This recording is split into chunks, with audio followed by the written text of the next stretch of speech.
Assalamualaikum warahmatullahi wabarakatuh.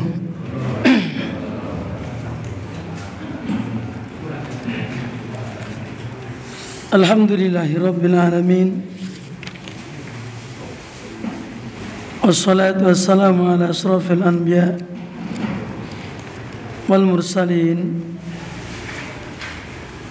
wa ala alihi wa sahbihi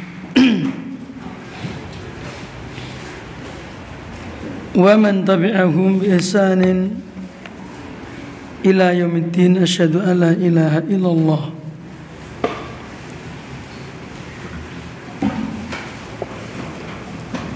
wahdahu la syarika lah wa asyhadu anna Muhammadan abduhu wa rasuluh.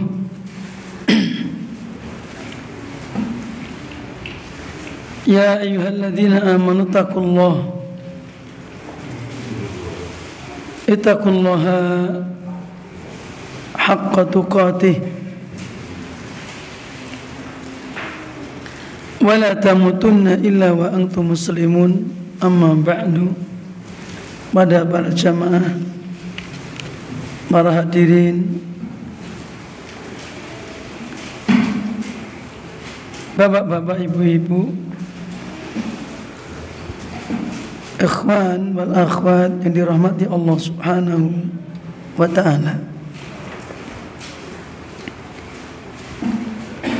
Alhamdulillah, pada kesempatan sore hari ini atau malam hari ini kita bisa melanjutkan kembali taklim kita dengan melanjutkan poin yang ke-17 dari kitab yang kita kaji, yaitu Mirasun Nabi sallallahu alaihi wasallam fi sawabil a'mal, atau kitab panduan fadilah amal yang berdasarkan dalil yang sahih.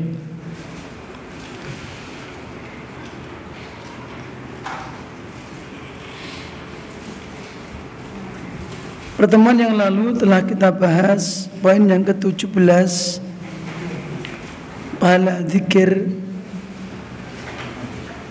setelah sholat subuh dan maghrib dengan membaca kalimat yang tertera pada buku tersebut.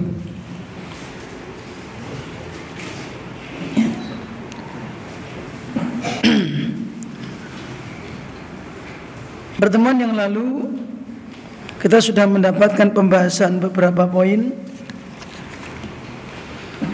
Kita membaca ulang lafadznya.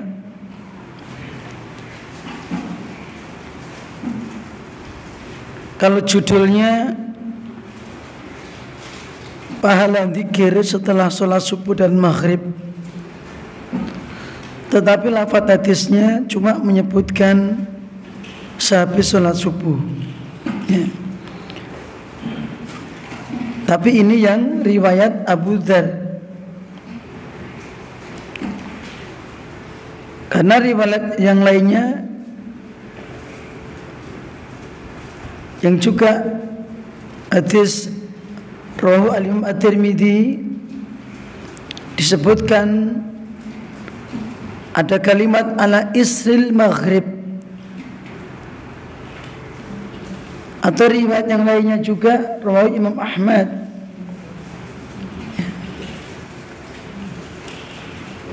dan juga Al-Imam Al-Mundhiri. Terdapat lafaz yaitu min sholatil maghrib wa subhi. Maka dalam syarah Hisnul Muslim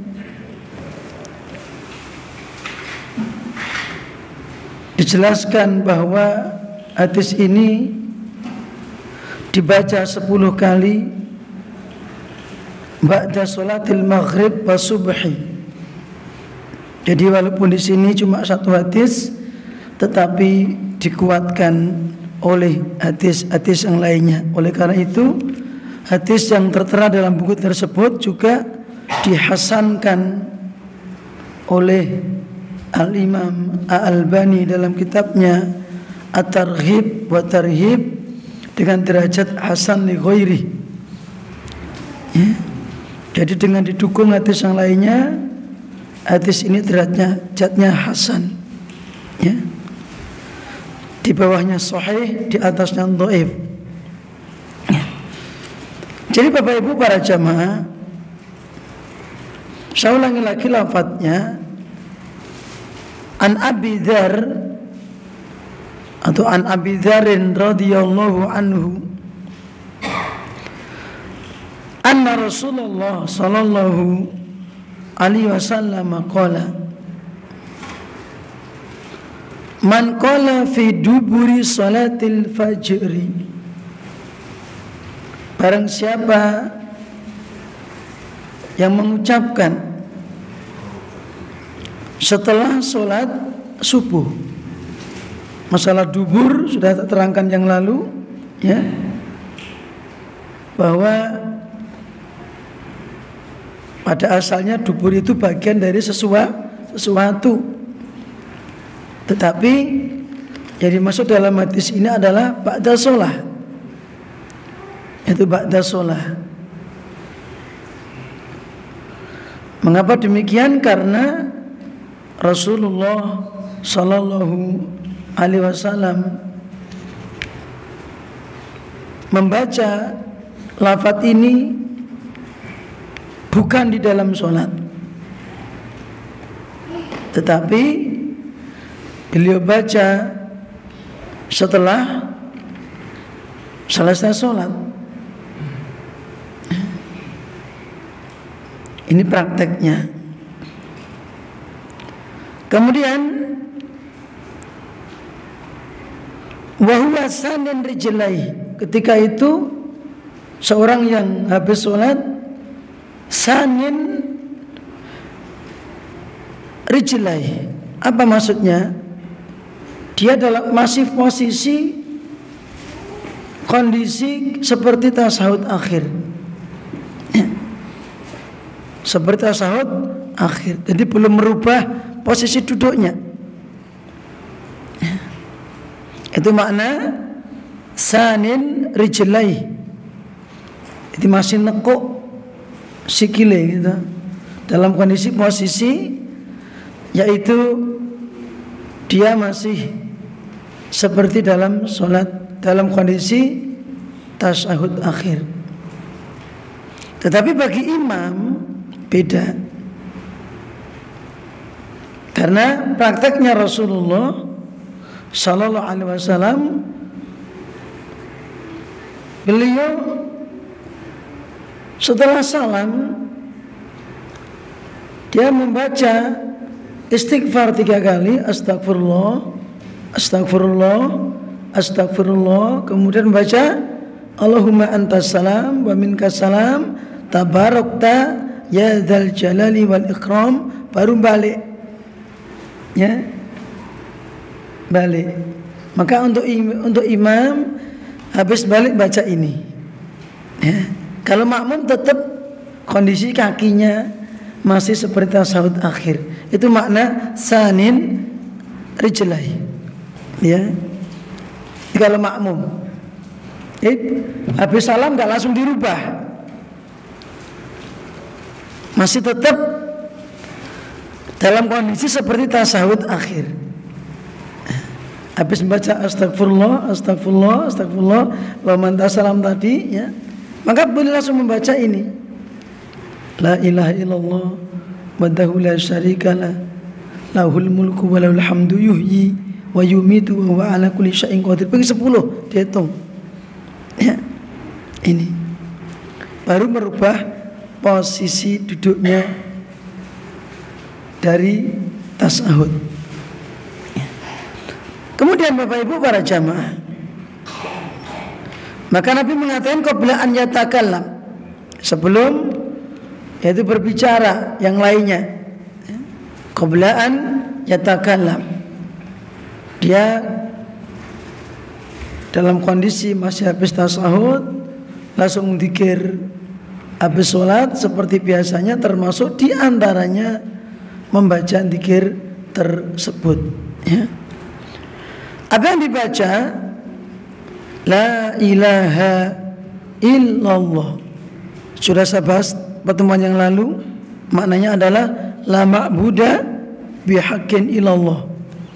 Tidak ada yang berhak diibadahi dengan benar kecuali hanya Allah. Itu makna la ilaha illallah. Enggak perlu saya perpanjang lagi, nanti enggak rampung-rampung.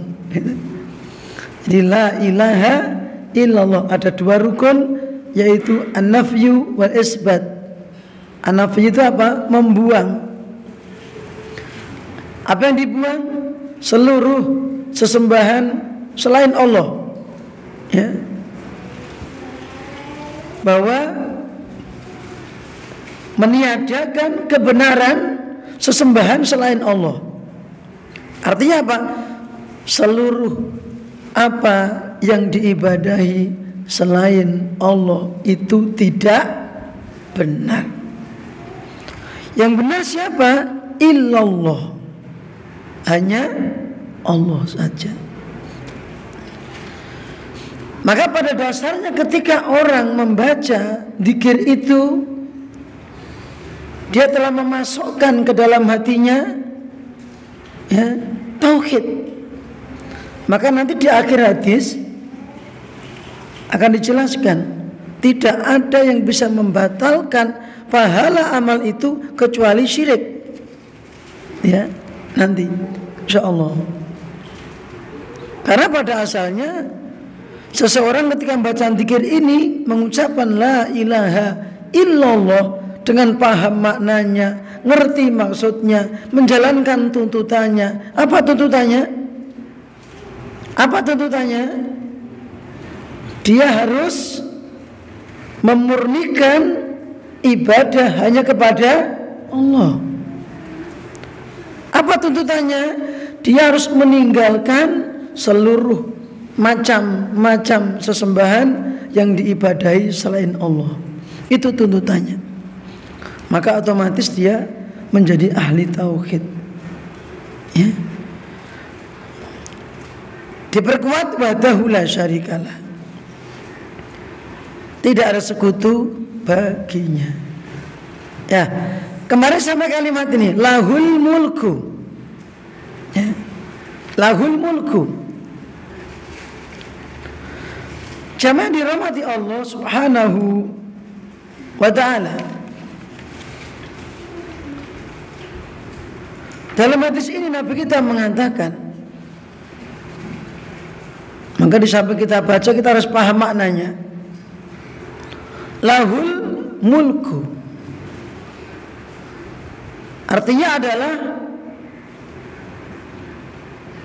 kalimat ini taksisun lahu bil mulki, bahwa kerajaan atau kekuasaan itu hanya milik Allah.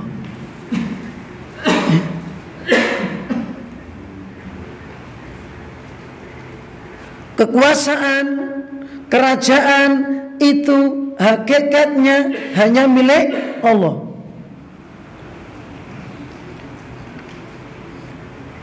Nah terus sekarang raja-raja penguasa dunia gimana, Mas? Itu pemberian dari Allah.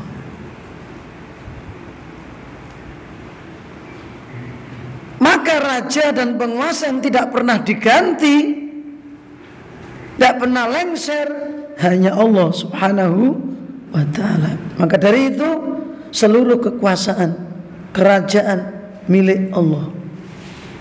Seperti yang tercantum dalam surat Ali Imran ayat yang ke-26 27, qulillahumma malikal mulki tu'til mulka man tasya wa tanzi'ul mulka mimman tasya wa tu'izzu man tasya wa tudhillu man tasya biyatikal khair innaka ala kulli syai'in qadir. Hampir sama dengan ini. Katakan ya Muhammad, ya Allah, Malikal Mulk, pemilik kekuasaan, pemilik kerajaan. Kalau Al-Mulk itu sudah mencakup Al-Malik. Kalau Al-Malik belum tentu. Maka dalam Al-Fatihah terkadang orang membaca Maliki Yaumiddin, maknanya pendek. Boleh. Maknanya apa? Du Sultan, raja. Karena setiap raja itu penguasa. Tapi tidak setiap penguasa itu raja. Dan boleh dibaca Maliki Yaumiddin. Maka ketika kita membaca Maliki Yaumiddin mencakup. Oleh karena itu di sini Nabi kita mengatakan lahul mulk, artinya bahwa yang namanya kekuasaan dan kerajaan itu hanya milik Allah. Hanya milik Allah. Wa huwa jami'uhu lillah. Sementara raja-raja dunia, penguasa dunia, itu semua pemberian Allah. Tu'til mulka man tasya. Engkau berikan kekuasaan kerajaan kepada orang yang engkau kehendaki. Entah engkau ridhoi atau tidak, tapi dikehendaki oleh Allah. Ya. Karena setiap yang dikehendaki belum tentu diridhoi. Ya. Allah menghendaki Fir'aun jadi raja, diridhoi tidak? Allah kehendaki Namrud jadi raja, Iblis jadi rajanya jin, tapi Allah tidak ridho. Maka tidak setiap yang diberi kekuasaan itu mesti diridhoi. Allah mencabut dari siapapun yang Allah kehendaki. Maka tidak ada seorang presiden pun ya, yang langgeng kekuasaannya, jabatannya. Pasti akan ganti, entah diganti yang lainnya atau dia mati. Ya. Seorang raja diganti putra mahkotanya, terus seperti itu. Tidak ada yang langgeng. Ya. Dan itu semua pemberian dari Allah. Oleh karena itu, ya, termasuk nanti ketika siapa presiden Indonesia, sekarang kita belum tahu. Tapi nanti setelah jadi, maka itu termasuk bagian dari takdirnya Allah. Entah itu dengan cara yang jujur atau dengan yang curang, ya toh? Maka itu tidak lepas dari takdirnya Allah. Tetapi belum tentu diridhoi Allah, tergantung dengan cara yang baik atau tidak. Ya. Tapi setelah jadi, bagaimana jika kita seorang muslim? Wajib mendoakan. Kalau sudah jadi pemimpin, ya, akhirnya diterima, disahkan, maka kita sebagai seorang muslim dan termasuk di antara i'tiqad Ahlussunnah wal Jamaah, maka kita wajib taat as-sam'u wa ta'ah. Ini. Dan mendoakan kebaikan, semoga dia dibimbing oleh Allah, ya, karena mudah bagi Allah ketika merubah sesuatu tadinya mati jadi hidup, hidup jadi mati, seperti nanti akan kita bahas yuhyi wa yumit. Ya, ini kita cuma berusaha, ya, yang asalnya memang namanya kepemimpinan bukan usahanya seluruh rakyat. Karena kalau seluruh rakyat itu pokoknya pilihannya dengan seleranya, kan gitu. Gitu Pak. Mau pokoknya seneng karo iki. Ya. Iki mergo saka keluargaku misalnya. Itu pilihan manusia. Maka jadi amburadul kan itu. Kalau secara timbangan syariat, namanya pemimpin itu dipilih dengan betul-betul seksama. Satu, jujurnya, sidiknya. Dua, amanahnya. Tiga, qawinya, kuatnya. Ya toh? Ini. Jadi seorang pemimpin harus punya sifat sidik, jujur, amanah, Fatonah apa itu? Zaka, cerdas. Ya. Qawi, kuat, qawiyun aminun. Karena apa? Nanti dia akan memimpin, dia harus kuat memimpin negara. Mengatur negara ini. Harus bisa, punya ilmunya dan bisa mengatur. Dia harus amanah. Tidak mencurangin rakyatnya, tidak mendolimi rakyatnya. Dia harus jujur.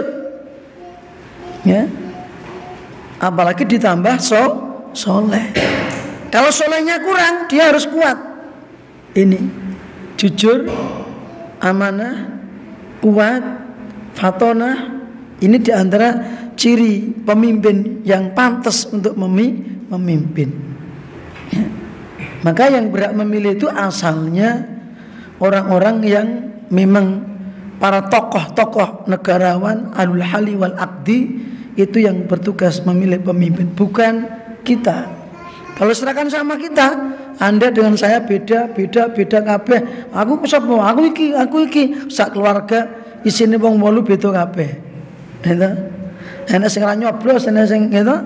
Itu. Kalau diserahkan oleh kepada masyarakat umum, sehingga wong edan karo wong waras padha wae, ngoten lho, Pak. Nggih napa nggih? Nggih. Tapi ini kenyataan, ya. Kenyataan yang kita terima, ya kita gimana lagi, ya. Maka kita berdoa. Sebelum terjadi kita berdoa kepada Allah. Maka di sini sebutkan apa? Biyadihil khair. Kebaikan itu semua di tangan Allah. Lanjut, nanti akan sampai. Insya Allah. Jadi seluruh kekuasaan itu milik siapa? Allah. Allah memberikan, Allah mencabut sesuai dengan kehendaknya. Li'annahu la mulka li ahadin 'alal haqiqati illallah. Itu maknanya.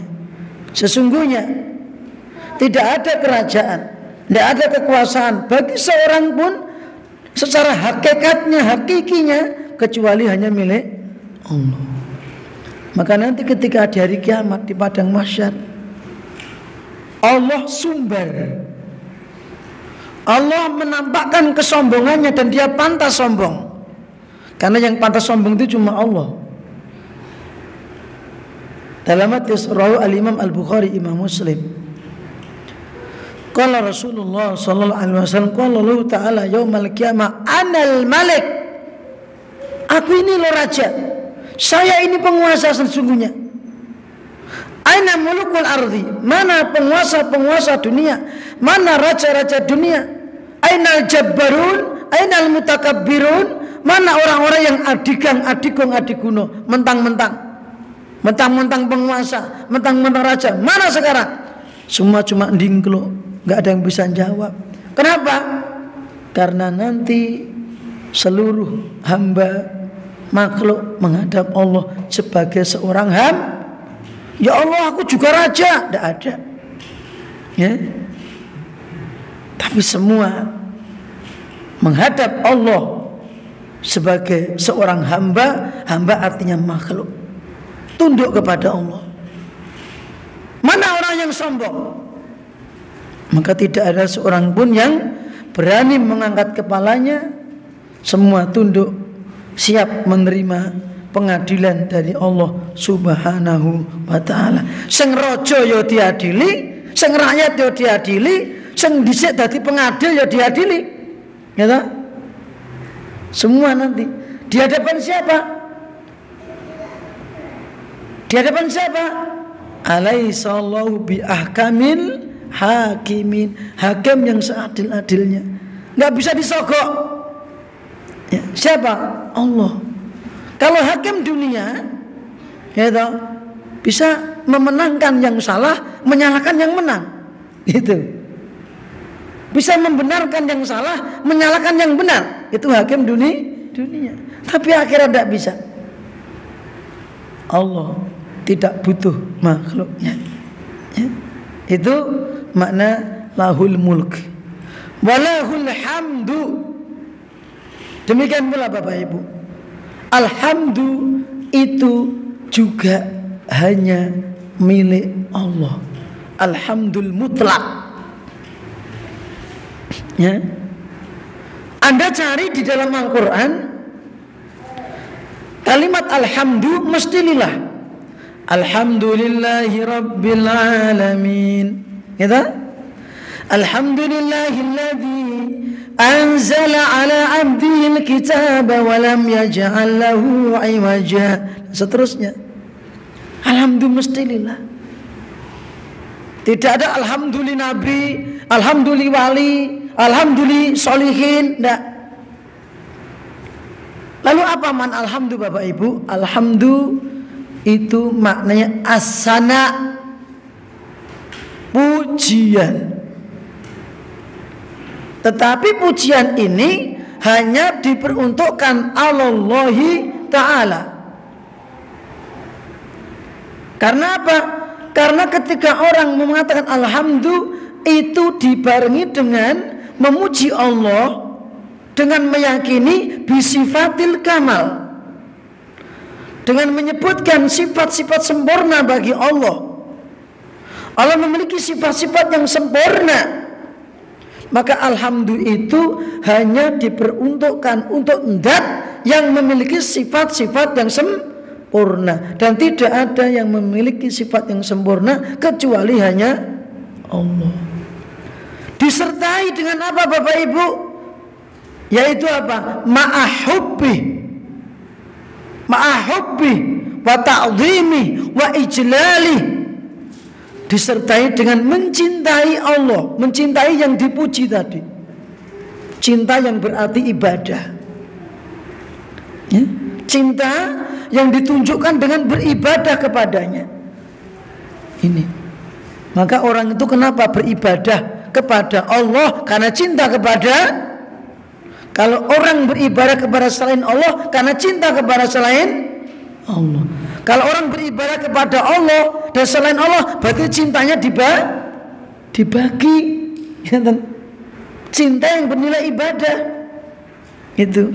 Maka ada yang namanya syirkul mahabbah, syirik karena cinta. Yaitu ketika seseorang memberikan suatu peribadatan kepada selain Allah, itu menunjukkan orang itu cinta kepada yang disembah, ya? Maka cinta yang bernilai ibadah itu hanya diperuntukkan kepada Allah. Artinya kita cinta, kita akhirnya dituntut untuk menyembah, untuk beribadah, untuk berdoa kepada yang kita cintai. Maka kalau hal itu diberikan kepada selain Allah, berarti telah berbuat syirik dalam cinta. Jadi wong tresno niku iso syirik, Pak. Gitu. Tapi ada cinta yang sifatnya tabii, ada cinta harta, cinta mobil, mencintai kendaraan, mencintai sawah ladang, mencintai rumah, itu boleh. Itu karena nggak bernilai ibadah, ya. Itu namanya cinta tabiiyah. Tabiatnya manusia itu cinta, seneng kepada istri, seneng karo anak, seneng bondo, ya, perhiasan wanita, ya toh? Terus kemudian kita seneng punya sawah ladang, nyawang tanduran hijau royo-royo. Kita punya kendaraan seneng. Cuma di situ ada rambu-rambunya, jangan sampai terlena. Dzalikal mata'ul hayati dunya. Dzalika mata'ul hayati dunya. Itu semua kenikmatan-kenikmatan dunia. Wallahu indahu husnul ma'ab. Di sisi Allah ada pahala yang lebih baik, tempat kembali yang lebih baik. Artinya jangan terlena dengan itu semuanya, ya. Boleh mencintai apa yang kita miliki, tetapi tidak boleh melalaikan dari beribadah kepada Allah. Jadi alhamdulillah itu suatu pujian, sanjungan yang hanya khusus diberikan kepada Allah saja, yang disertai dengan rasa apa Bapak Ibu? Satu cinta. Kenapa cinta? Coba antum lihat di dalam Al-Quran, alhamdulillahi rabbil alamin. Kalau kaitan antara alhamdulillah dengan rabbil alamin, apa itu rabbil alamin? Mencipta, menguasai, mengatur, termasuk mengatur rizki, memberi nikmat, memberikan semua nikmat yang kita rasakan, ya, maka dia berhak mendapatkan alhamdu. Kepada siapa? Rabbil alamin. Ya. Sehingga ketika kita mengucap alhamdulillah, berarti kita ada unsur cinta kepada Allah yang telah memberikan nikmat kepada kita. Plus ditambah lagi apa? Ta'zim, mengagungkan, memuliakan, ya, serta adanya juga tunduk kepadanya. Maka pujian yang disertai dengan cinta, ketundukan, pengagungan itu hanya boleh diberikan kepada Allah. Tidak boleh diberikan kepada yang lainnya. Kalau kepada yang lainnya itu bukan alhamdu tetapi al-madhu, ngelem. Contoh murid ngelem Pak Guru, Bu Guru. Wah Pak Guru, Masya Allah, saya Pak Guru. Tapi tidak ada unsur ketundukan, ya, nggak ada unsur pengagungan, cuma memuji tok. Guru kepada murid itu pujian biasa. Tetapi kalau alhamdu itu pujian dalam hati kita, harus ada rasa cinta, harus ada pengagungan, harus ada ketundukan kepada yang kita puji, ya, maka itulah dikhususkan hanya kepada Allah Subhanahu wa ta'ala, karena yang berhak kita tunduki, kita agungkan setinggi-tingginya, kita puji, kita cintai dengan kecintaan ibadah itu hanya satu, yaitu Allah Subhanahu wa ta'ala. Paham Pak? Paham? Maka kalau Anda paham ini, insya Allah ketika baca Al-Fatihah Anda insya Allah bisa khusyuk. Alhamdulillahi Rabbil Alamin. Ini berikutnya, yuhyi wa yumit. Yuhyi wa yumit, bahwa Allah yang hanya Dia yang berhak disembah tadi, tidak ada sekutu bagi Allah. Dia itu pemilik kekuasaan, ya tak? Pemilik kerajaan tadi, pemilik pujian yang tertinggi. Ini yaitu apa tadi? Yaitu alhamdul mutlak, pemilik pujian tertinggi yang dibarengi rasa cinta tadi, ketundukan, kepatuhan, pengagungan tadi. Dia yang menghidupkan dan yang mematikan, ya. Allah piyambak ingkang gesangaken lan ingkang mejahi. Ngeten. Sedanten makhluk ingkang gesang, sing gesangaken niku Allah. Sedanten makhluk sing akhiripun mati, ingkang mejahi niku Allah. Sing nakdirke pati urip niku Allah. Mbok senajan menungso niku mlumpuk sak jagat raya, pengen mateni wong siji, nek Allah mboten ngresakaken sedanipun mboten badhe mati. Ngeten. Walaupun orang sejagat raya ingin menyelamatkan seseorang, tetapi kalau Allah menghendaki matinya, tetap mati. Ya. Karena Allah punya sifat fa'alul lima yurid, fa'alul lima yurid. Allah itu berbuat sekehendaknya. Tidak ada yang bisa melawan. Fa'alul lima yurid. Apa artinya? Ya, dia itu berbuat dengan sekehendaknya. Apa yang dikehendaki Allah pasti terjadi. Dan setiap yang terjadi pasti dengan kehendak Allah. Ini prinsip. Mula kadang kula niku krungu jane wis ngaji. Ning ngareng enak udan. Kene udan kono ora udan, piye to jane iki? Sering mboten ngeten niku. Lah nggih, kejane udane piye Mas yo? Kene iki udan lho Mas. Kono kuwi ora udan ki. Ora usah bingung. Allah niku Rabbul Alamin, sing ngatur alam, gitu. Lah sing ngedung ya Allah kok. Fa'alul lima yurid. Berbuat sekehendaknya. Nek Allah ndadosaken udan kabeh nggih saged rata. sedanten kersanipun Allah Subhanahu wa taala. Dan termasuk mati dan hidup. Saat ini kita hidup, Allah yang memberikan kita kehidupan. Ya. Wa huwa al-munfaridu bil ihya'i wal imatati. Fala tamutu nafsun bisababin aw bighairi sababin illa biidni. Bahwa hanya Dia Allah saja yang kuasa menghidupkan, kuasa mematikan. Maka tidak ada satupun jiwa yang mati dengan suatu sebab atau tanpa sebab.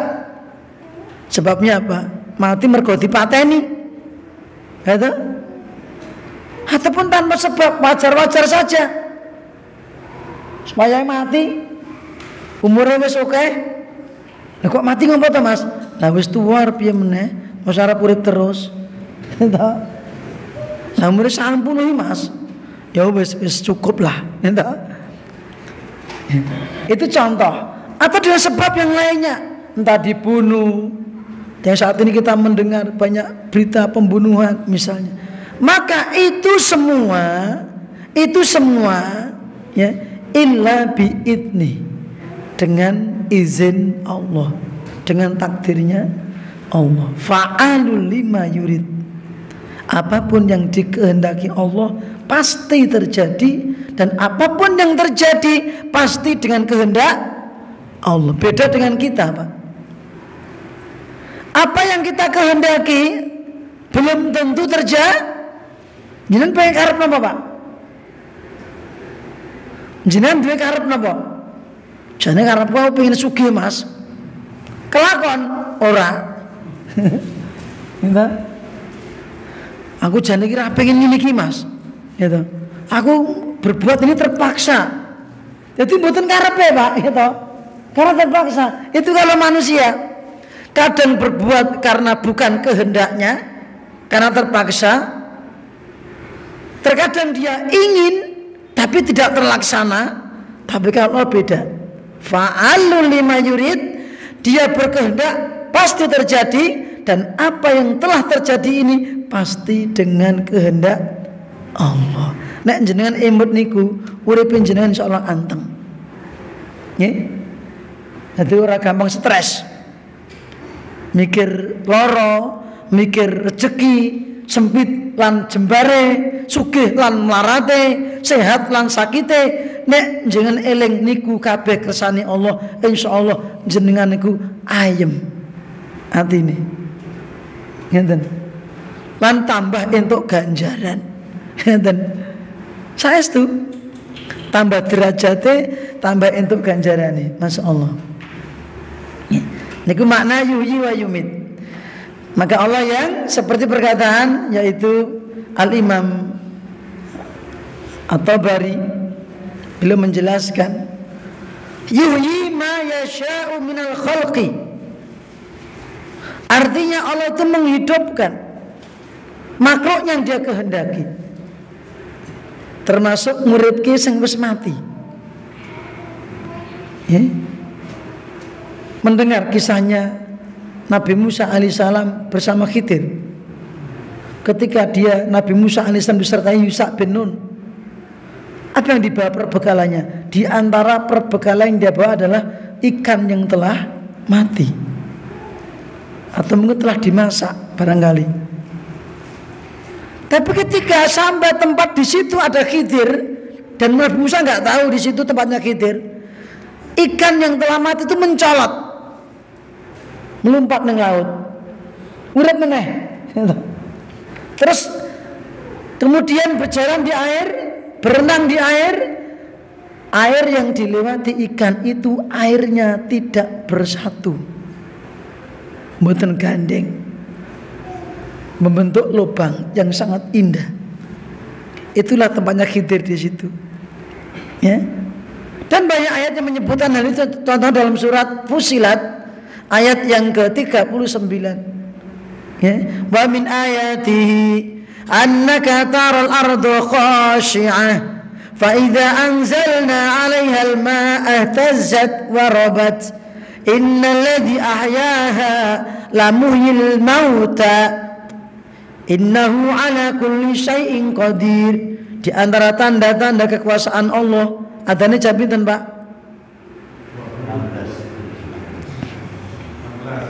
Di antara tanda-tanda kekuasaan Allah, engkau melihat bumi itu tadinya khasyiah, gersang,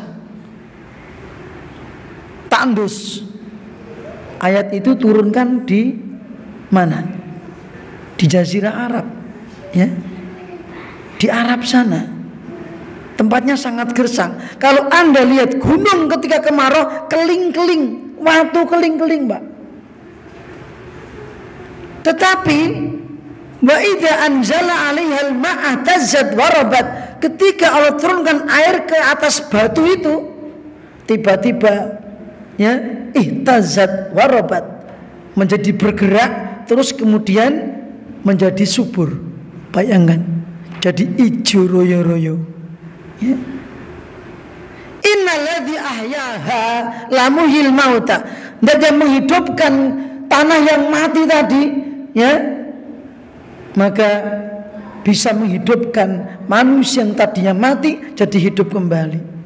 Maka di sini Bapak Ibu para jamaah, Allah yang kuasa menghidupkan makhluk dan mematikan. Maka hidup mati kita di tangan Allah Subhanahu wa ta'ala. Ini secara takdir. Secara syariat kita disuruh berusaha supaya hidup di atas bimbingan Allah. Ketika mati dalam kondisi husnul khotimah. Ini secara syariat.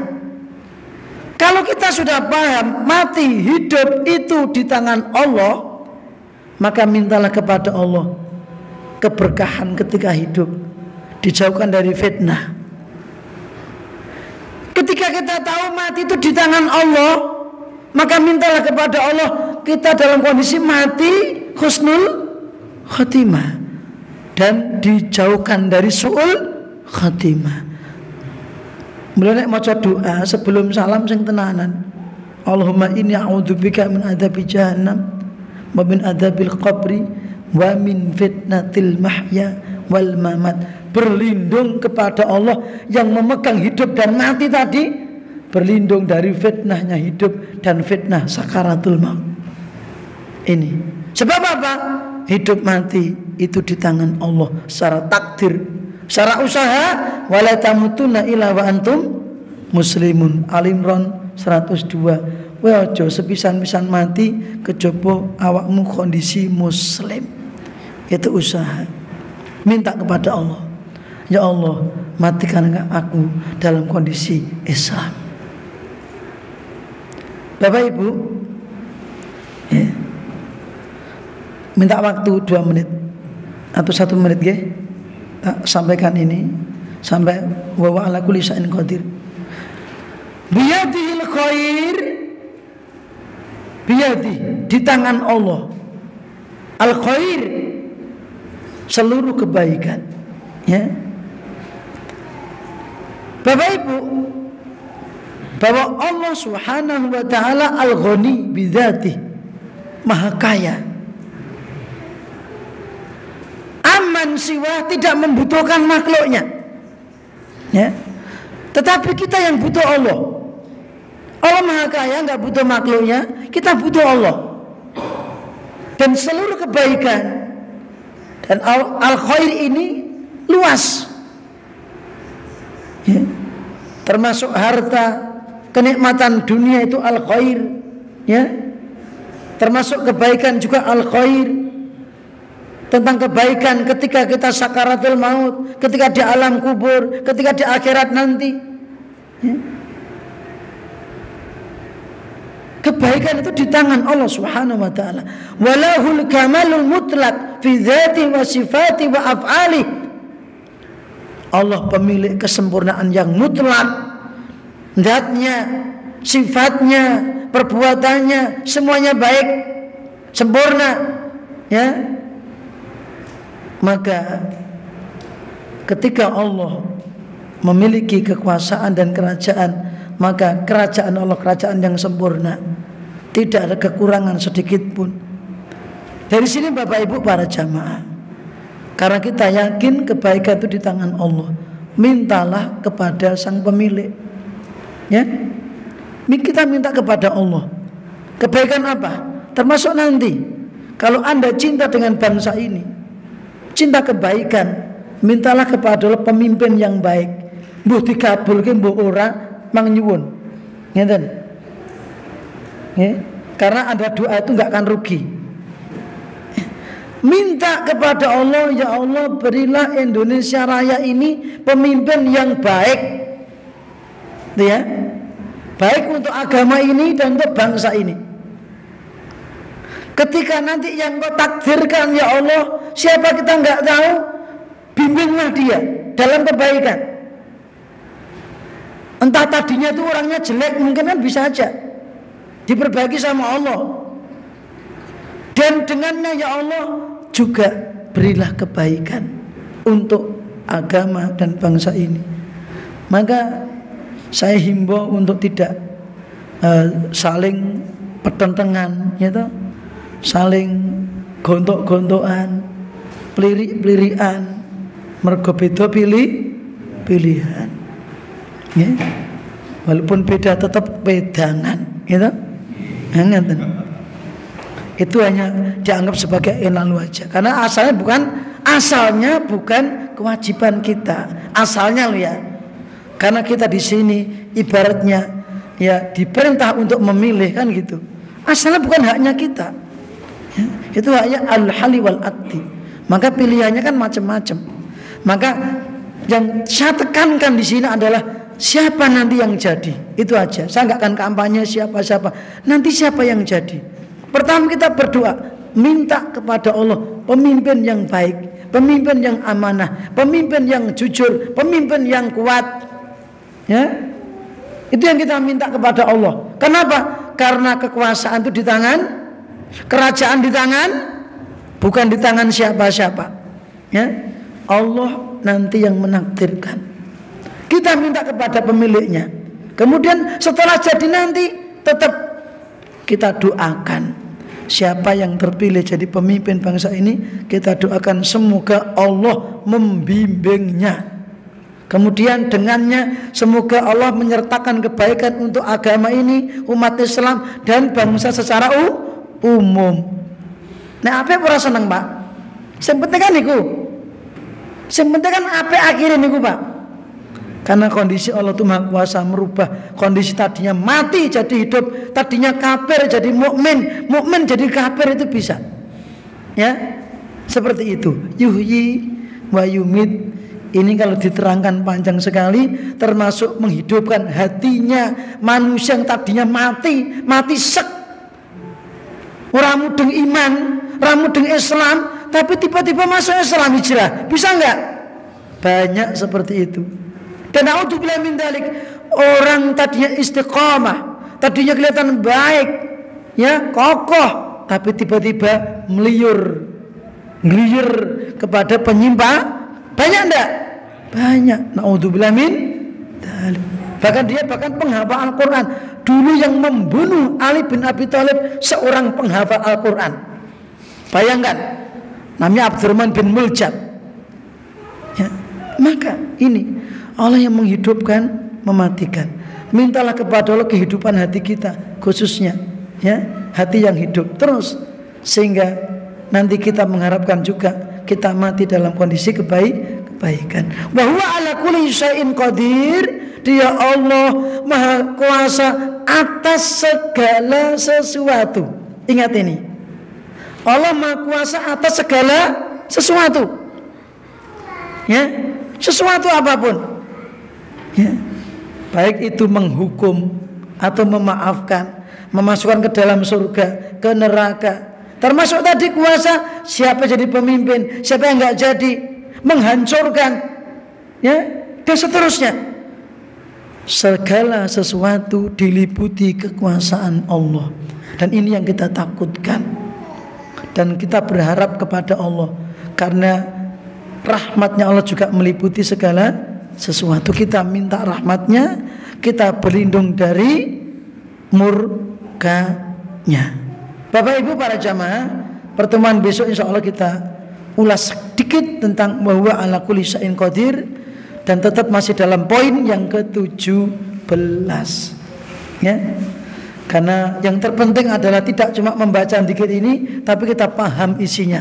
Sehingga ketika kita berzikir kita ngerti, paham apa yang terkandung di dalamnya. Maka wa akhiru da'wana alhamdulillahirabbil alamin wa sallallahu ala nabiyyina Muhammadin wa ala alihi washabihi ajmain. Subhanakallahumma wa bihamdika asyhadu an la ilaha illa anta astaghfiruka wa atubu ilaik. Assalamualaikum warahmatullahi wabarakatuh.